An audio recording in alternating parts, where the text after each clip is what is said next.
Hi friends, welcome to my YouTube channel. आज हम आप लोगों के बीच बहुपद चैप्टर का कुछ थियोरेटिकल क्वेश्चन आप लोगों के बीच बताएंगे। बहुपद, जिसको हम इंग्लिश में पॉलिनोमियल्स कहते हैं, ये हमारे बिहार बोर्ड के लिए बहुत ही ज़्यादा महत्वपूर्ण है। इससे क्वेश्चन भी आते हैं। चलिए, तो इसमें सबसे पहले हम समझते हैं बहुपद यानी इससे क्या साबित होता है। बहुपद, सबसे पहले गुणांक समझिए क्या होता है। क्या हम लिखे हैं? गुणांक। सबसे पहले हम गुणांक समझेंगे कि गुणांक क्या होता है। ये गुणांक देखिए, एक एग्जाम्पल बेसिस पे आपको समझाएंगे कि गुणांक क्या होता है। तो गुणांक क्या होता है, तो हम एक कोई सा लिखते हैं एक पद, ठीक है, या हम एक दूसरा पद लिखते हैं।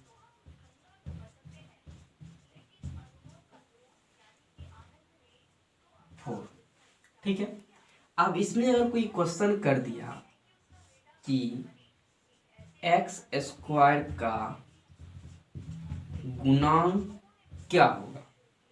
गुणांक अर्थात समझिए गुना सीधा, ठीक है। गुणांक सीधा डायरेक्टली पर्सनलिटी, आप गुना समझिए। जो भी कैसे एक्स स्क्वायर का गुना, तो हम गुणांक का मतलब क्या बताएं? गुना।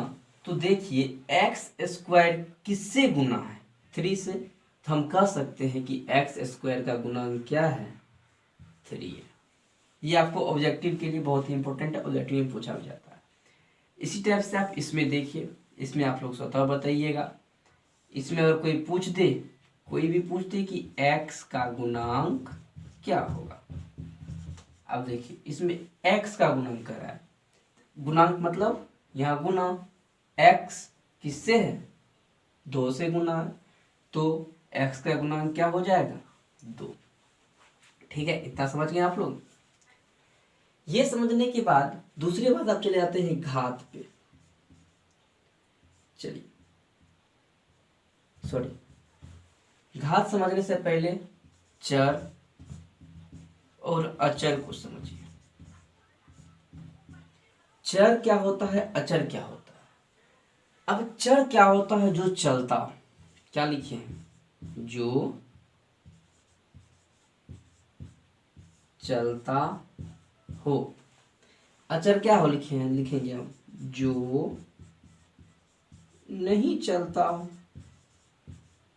जो नहीं चलता हो, क्या है इसमें? कुछ है? चर जो चलता हो, अचर जो नहीं चलता हो। सिंपल सा बात। अब देखिए, चर जो चलता है, जो चलेगा वो स्थान परिवर्तन करेगा, अपना मान में भी परिवर्तन करेगा। तो उसी तरह से अगर हम X Y Z A B C D E F G ऐसे करके, तो ये सब को हम क्या मानेंगे? ये सब हम कहेंगे ये चर है। क्या है? चर है। आप कहिएगा सर जी ये चर कैसे है? इसके लिए भी उपाय है। इसको समझने के लिए हम लोग अपने आज से अभी भी बना रहे हैं, अपना लोग क्या लिखते हैं? माना कि संख्या बराबर x लिखते हैं। अंतिम हमको x का वैल्यू निकलता है, 1 निकले, 2 निकले या 3 निकले, कुछ भी निकले, एनीवन, कुछ भी निकल सकता है, नहीं हो। तो यानी x का मान तो बदलता है, यानी x तो चल रहा है। वो इसी तरह से y मान सकते हैं, a भी मान सकते हैं, d भी मान सकते हैं, हम कुछ भी मान सकते हैं। अर्थात जिसका मान बदलता है, जो चलता है, वो चर कहलाता है। अचर देखिए जो नहीं चलता है, मान लीजिए हम 1 2 3 4 5 6 डॉट डॉट 86। अचर जो नहीं चलता है, अब नहीं चल रहा है भाई, तो कैसे इसका वैल्यू बदलेगा? नहीं बदल सकता है कभी वैल्यू। अब मान लीजिए हम यहाँ खड़े हैं, ठीक है, यहाँ हम खड़े हैं, तो यहाँ से हम कहीं घसक ही नहीं रहे हैं, कहीं मतलब जा ही नहीं रही है, तो कैसे इसका मान, कैसे अपना कहीं हम इतना कदम चले? ये तो कहीं जा ही नहीं रहा, ये अस्थिर है। तो इसको हम क्या कर सकते हैं? अचर जो नहीं चलता हो। सिंपल सा बात है। अब देखिए, इसको समझाते हैं आपको। मान लीजिए किसी का कोई एक क्वेश्चन रहेगा क्वेश्चन ये रहेगा कि किसी कलम का मूल्य, किसी कलम का मूल्य 12 रुपया है। इस टाइप का कोई क्वेश्चन रहेगा, इसमें के अलावा नहीं कुछ भी निकालने का, नेक्स्ट और भी क्वेश्चन रह सकता है। तो 12 रुपया है, ये क्या कर रहा है, ये 12 रुपया, क्या इस कलम का मूल्य अभी हम 12 रुपया बता रहे तो चेंजिंग हो सकता है क्या? नहीं, कुछ नहीं चेंज होगा। क्या चेंज होगा? कुछ नहीं चेंज होगा। अगर इसमें लाभ होगा तब कुछ, हाँ इतना परसेंट लाभ होगा, यानी उसमें कुछ परसेंट लाभ देता है तब ना उसका मान हम बदलते हैं कभी भी। तो आप लोग समझे, यहाँ पे क्या लिखे, चर जो चलता हो, अचर जो नहीं चलता हो। इतना चीज समझ गए आप लोग? ये चीज समझने के बाद तब आप लोगों को अभी हम बता रहे हैं,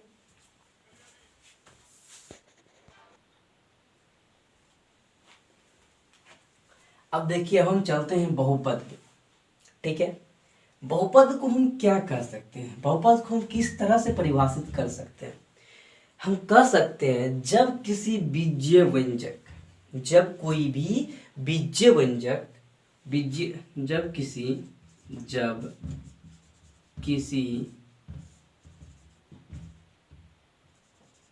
बीजीय व्यंजक, जब किसी बीजीय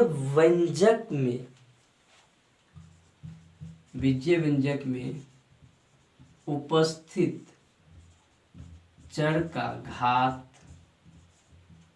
पूर्ण संख्या हो, क्या हो? पूर्ण संख्या हो, साथ ही प्लस माइनस गुना से जुड़ा हो, क्या हो? जुड़ा हो, उसको हम क्या कह सकते हैं? बहुपद। ठीक ना, उसको क्या कह सकते हैं हम? बहुपद। अब देखिए बहुपद को भी हम लोग बांटे, क्या कर रहे हैं, बहुपद के भी टाइप होते हैं, बहुपद के भी क्या होते हैं? प्रकार होते हैं। ठीक है, बहुपद को हम इस द्वारा सूचित करते हैं। ठीक है, अब बहुपद कितने प्रकार के होते हैं इसको हम मान लीजिए, मात्र इसको हम 3 टाइप कैटेगरी में बांटते हैं। रेखिक बहुपद, द्विघात बहुपद, तीसरा है त्रिघात बहुपद, त्रिघात बहुपद। अब देखिए रेखिक